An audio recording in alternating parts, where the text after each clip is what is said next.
আসসালামু আলাইকুম।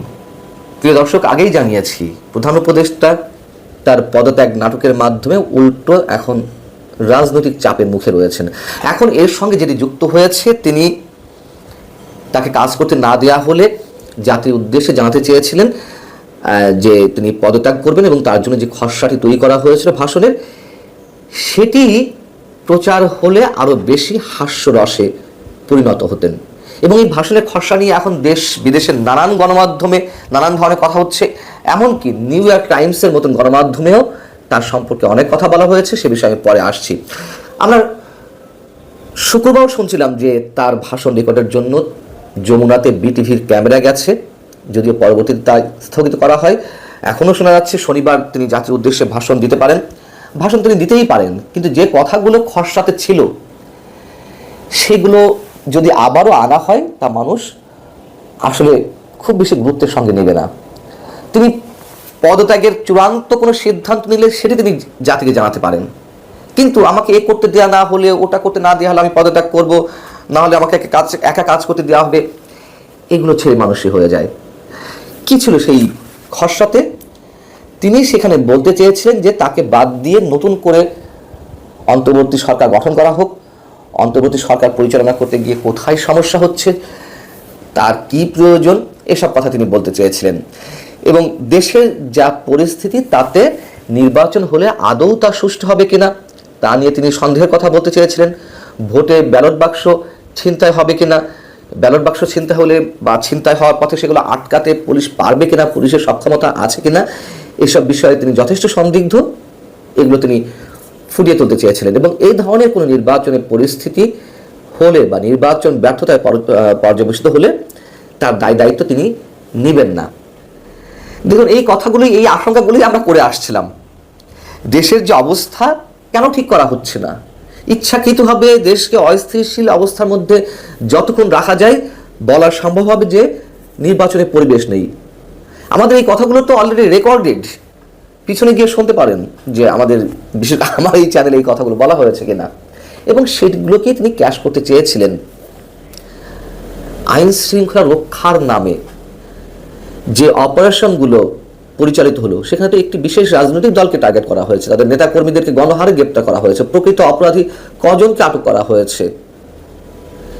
চাঁদাবাজি চলছে এটি তিনি দেখতে পারেন না। প্রধান উপদেষ্টা ডক্টর মোহাম্মদ ইউনূস এগুলো তার চোখে পড়ে না। এটা তো নিউ এজের সঙ্গে সাক্ষাৎকারে তিনি বলেছেন।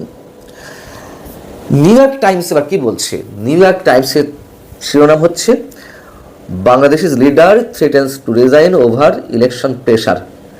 এর চেয়ে একজন সম্মানী ব্যক্তিকে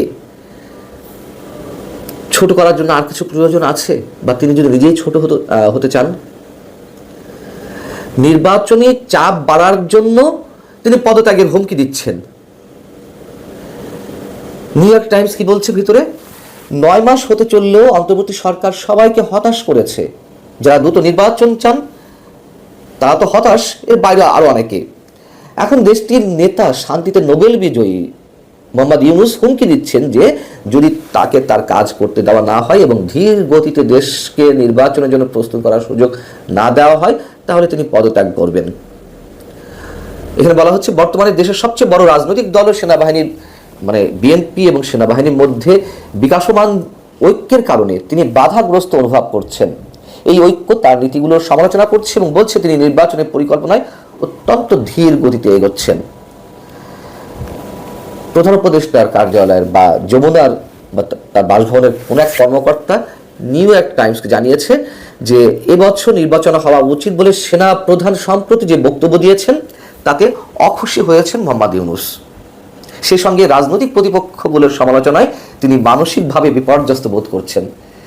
এটা কোনো রাষ্ট্রনায়কের চরিত্রের সঙ্গে যায় না, কোনোভাবেই যায় না। নিউ ইয়র্ক টাইমস বলছে যে মোহাম্মদ ইউনূস একজন চমৎকার ব্যাংকার হতে পারেন, আর একজন বিশেষজ্ঞ বক্তব্য এখানে রেফারেন্স হিসেবে নেওয়া হয়েছে। কিন্তু একটা প্রতিষ্ঠানের নেতৃত্ব দেওয়ার জন্য তিনি দারুণ হতে পারেন, কিন্তু তার যে ঘাটতি রয়েছে দিনের পর দিন এটা স্পষ্ট হচ্ছে যে তার দৃঢ় ও শক্তিশালী ব্যক্তিত্ব নেই, যেটি বলছিলাম আমি নিজেও।